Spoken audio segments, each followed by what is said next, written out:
अब जब मैं उस दिन की रात याद करता हूँ, जब मैंने मरीन ड्राइव की ठंडी बेंच पर ठहरने का निर्णय लिया था, वह रात मेरे जीवन का सबसे अंधेरा, सबसे अकेला पल था।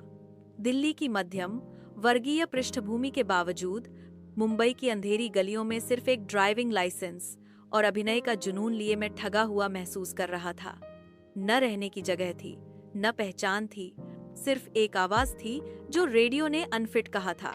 मैं उस रात सोचता रहा, क्या मेरी आवाज ही मेरी सबसे बड़ी बाधा है? क्या मेरी ऊंचाई मुझे इंसानी रूप से अलग कर देती है? मेरी आंखों के सामने सपने धुंधले हो रहे थे, पर उस अंधियारी बेंच पर ठहरकर मैंने ठान लिया, मैं हार नहीं मानूंगा। तब मुझे समझ आया कि संघर्ष ही मेरा साथी बनेगा, असफलता ही मुझे सिखाएगी, और मेरी आवाज, वह ऊंची गहरी आवाज, एक दिन मेरी पहचान बनकर उभरेगी। यह कहानी है आज के अमिताभ बच्चन की, एक ऐसा शख्स जो हर डिटकर गिरने के बाद फिर उठता गया, हर चोट से मजबूत बनकर। इलाहाबाद की गलियों में 11 अक्टूबर 1942 को एक बच्चे का जन्म हुआ। नाम रखा गया अमिताभ। पिता हरिवंश राय बच्चन देश के मशहूर कवि और मां तेजी बच्चन नाट्यकला में पारंगत। घर में साहित्य और कला का माहौल था, लेकिन जेब में कभी भी अमीरी का सिक्का नहीं खनका। बचपन में अमिताभ अक्सर पिता के साथ कविता पाठ के कार्यक्रमों में जाते, वहीं से शब्दों की ताकत सीखी। लेकिन घर का आर्थिक हाल हमेशा उतार चढ़ाव में रहा। अमिताभ का स्कूल जाना, कॉलेज तक पहुंचना, सब कुछ साधारण संसाधनों के बीच हुआ। एक बार किसी रिश्तेदार के घर जाने के लिए उन्होंने बस ली। टिकट की कीमत ऊपरा थी। उस लॉर्ड का नोट उन्होंने जेब में ऐसे संभाल कर रखा, मानो यह सिर्फ किराया नहीं, बल्कि भविष्य की उम्मीदों का टिकट हो। वह नोट उनके पास सालों रहा, उन्हें याद दिलाने के लिए कि साधारण इंसान का हर सपना मेहनत से ही उड़ान भरता है। 1968 दिल्ली में नौकरी छोड़कर अमिताभ ने ठान लिया कि अब फिल्मों में किस्मत आजमानी है। जेब में बस कुछ रुपए, एक सूटकेस और हाथ में ड्राइविंग लाइसेंस। मुंबई पहुंचे तो सोचा कि किसी दोस्त के साथ रुकेंगे, लेकिन हकीकत ने ठंडी हवा की तरह झटका दिया, रहने का ठिकाना नहीं था। मरीन ड्राइव की एक बेंच उनकी पहली रात का घर बनी। चारों ओर लहरों की आवाज और पास ही दौड़ते चूहे। उसी बेंच पर बैठकर उन्होंने सोचा, अगर आज मैं डर गया तो कल कोई मुझे याद भी नहीं रखेगा। वे ऑल इंडिया रेडियो पहुंचे, सोचा अपनी गहरी आवाज से काम मिलेगा, लेकिन जवाब आया, आपकी आवाज हमारे मानकों पर नहीं उतरती। यह चोट सिर्फ रिजेक्शन की नहीं थी, बल्कि उनके आत्मविश्वास पर पहला वार था। 1959 में 7 हिंदुस्तानी फिल्म मिली। सोचा यही मौका है, पर फिल्म फ्लॉप हो गई। इसके बाद एक एक कर करीब 12-16 फिल्में चली नहीं। निर्माता कहने लगे, तुम में वो स्टार लुक नहीं है। एक फिल्म शैक में उन्हें हीरो लेने का वादा हुआ, लेकिन बीच में प्रोड्यूसर ने कह दिया, नहीं ये नहीं चलेगा, और उनकी जगह विनोद खन्ना को ले लिया। दिन बीत रहे थे, पर सपनों का सूरज बादलों में छिपा था, लेकिन भीतर कहीं एक जिद जल रही थी, मैं यहाँ हारने नहीं आया हूँ। 1973 लगातार असफलताओं से घिरा अमिताभ सोच रहे थे कि शायद अब वापस लौट जाना चाहिए। तभी निर्देशक प्रकाश मेहरा ने उन्हें फिल्म जंजीर में पुलिस इंस्पेक्टर विजय की भूमिका दी। ये किरदार अलग था, न कोई गाना, न रोमांटिक अंदाज, बस एक खामोश, गुस्से से भरा इंसान। यही गुस्सा उस दौर के युवाओं के दिल में उतर गया। जंजीर ब्लॉकबस्टर हुई और अमिताभ बन गए एंग्री यंग मैन। इसके बाद दीवार, शोले, चुपके चुपके, कभी कभी हर फिल्म ने उनकी पहचान मजबूत कर दी।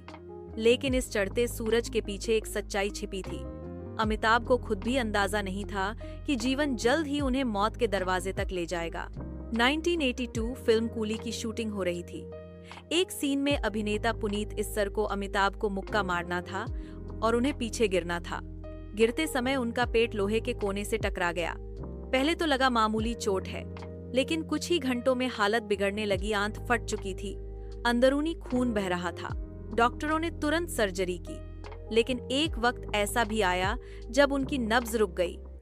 पूरे देश में लोग मंदिरों, मस्जिदों, गुरुद्वारों में उनके लिए प्रार्थना करने लगे। अखबारों के पहले पन्ने पर सिर्फ यही खबर थी, क्या अमिताभ बचेंगे?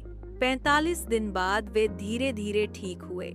जब पहली बार अस्पताल से बाहर आए, उन्होंने कहा, मैं दूसरा जन्म लेकर आया हूँ, अब हर दिन मेरे लिए बोनस है।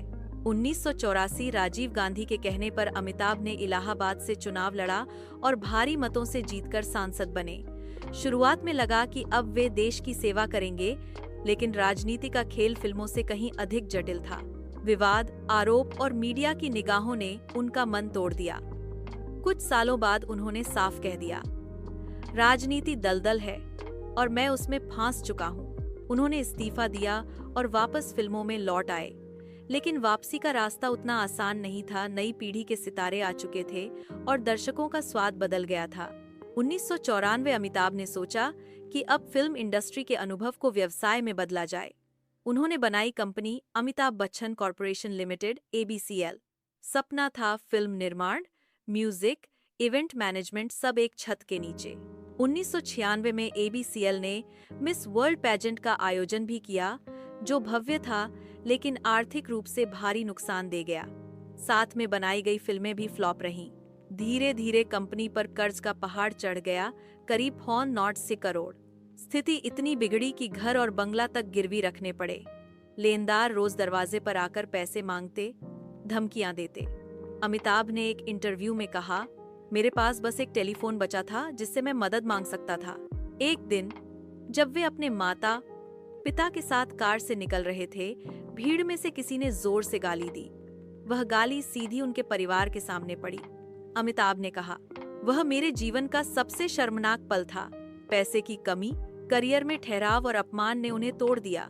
कुछ पल ऐसे भी आए जब वे सोचने लगे कि शायद उनकी यात्रा यहीं खत्म हो जाएगी, लेकिन तभी उनके बेटे अभिषेक, जो बोस्टन में पढ़ रहे थे, पढ़ाई छोड़कर मुंबई लौट आए पिता का हाथ थामने के लिए। संकट के समय अमिताभ ने पुराने दोस्त यश चोपड़ा से बात की। यश जी ने कहा, तुम्हें एक नई शुरुआत चाहिए और वो मैं दूंगा। साल 2000 फिल्म मोहब्बतें रिलीज हुई। अमिताभ ने सख्त प्रिंसिपल नारायण शंकर का किरदार निभाया। यह किरदार दर्शकों के दिल को छू गया। लंबे समय बाद लोग फिर से सिनेमा में अमिताभ को देखने लगे। इसी साल टीवी पर आया कौन बनेगा करोड़पति (KBC). पहली बार बॉलीवुड का सुपरस्टार टीवी पर मेजबान बना। लोगों को उनका सहज, गर्मजोशी भरा अंदाज इतना पसंद आया कि TRP रिकॉर्ड तोड़ने लगी। KBC ने न सिर्फ उन्हें आर्थिक स्थिरता दी, बल्कि उन्हें फिर से घर घर में बिग बी बना दिया। ब्रांड एंडोर्समेंट, फिल्मों और विज्ञापनों की बारिश शुरू हो गई। अमिताभ कहते हैं, संघर्ष आपको मजबूत बनाता है और असफलता आपको सिखाती है कि असली जीत क्या होती है। आज वे सिर्फ एक अभिनेता नहीं, बल्कि एक संस्था है, ब्रांड, प्रेरणा और जज्बे का प्रतीक। 2 से शुरू हुआ सफर, मौत से वापसी, 90 करोड़ के कर्ज से निकलना, ये सब मिलकर उन्हें एक जीवित किंवदंती बनाते हैं।